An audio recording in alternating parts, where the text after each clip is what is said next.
एक लंबे अरसे से ख्वाहिशमंद है कि पाकिस्तान भी ब्रिक्स का पार्ट हो।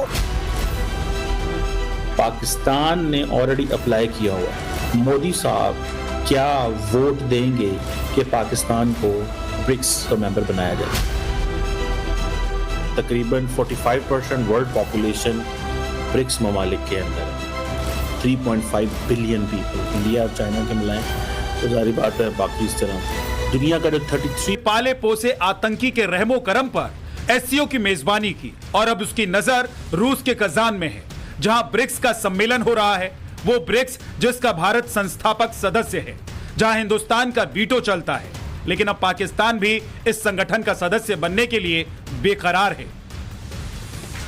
लिहाजा पाकिस्तान एक लंबे अरसे से ख्वाहिशमंद है कि पाकिस्तान भी ब्रिक्स का पार्ट हो, लेकिन इंडिया हर बार पाकिस्तान को ब्लॉक कर देता है। क्या इंडिया इस बार पाकिस्तान को अलाउ करेगा? असल में ब्रिक्स में जो डिसीजन मेकिंग होती है वो कंसेंसस पर होती है।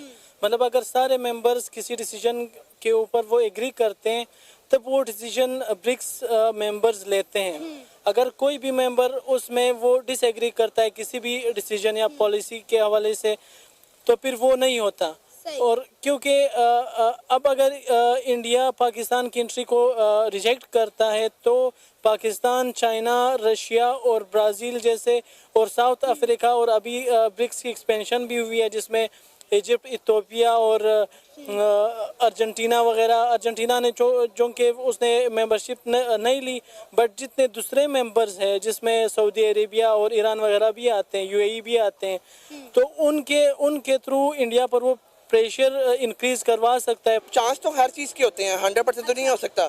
चांस तो है कि वो एक्सेप्ट कर ले। पाकिस्तान की इस बेकरारी के पीछे चीन की शय है, लेकिन क्या ऐसा हो पाएगा? क्या पाकिस्तान की आरजू भारत मान लेगा? क्या जो संगठन दुनिया की उभरती हुई अर्थव्यवस्था का मंच है उसमें एक तंगहाल और कंगाल पाकिस्तान की एंट्री हो पाएगी?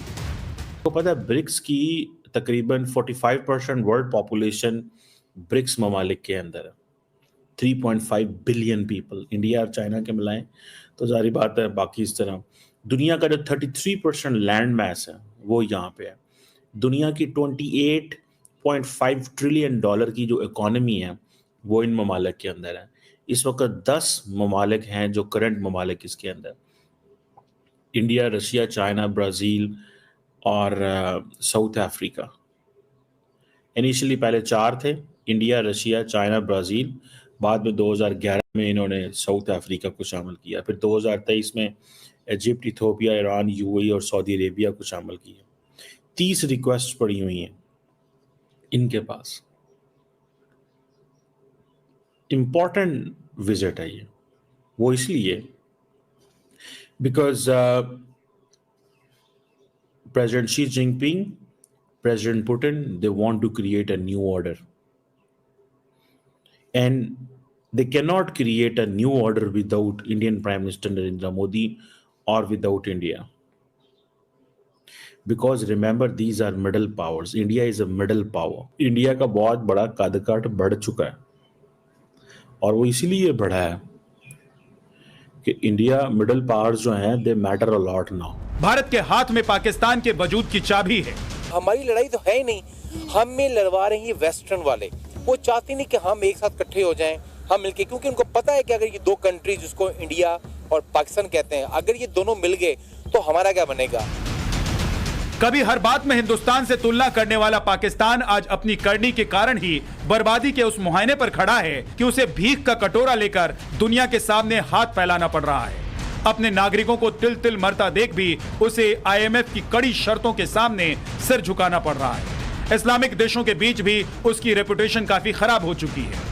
इंटरनेशनल मंचों से पाकिस्तान को दूर रखा जा रहा है। दुनिया में कोई भी उसकी बात सुनने के लिए तैयार नहीं।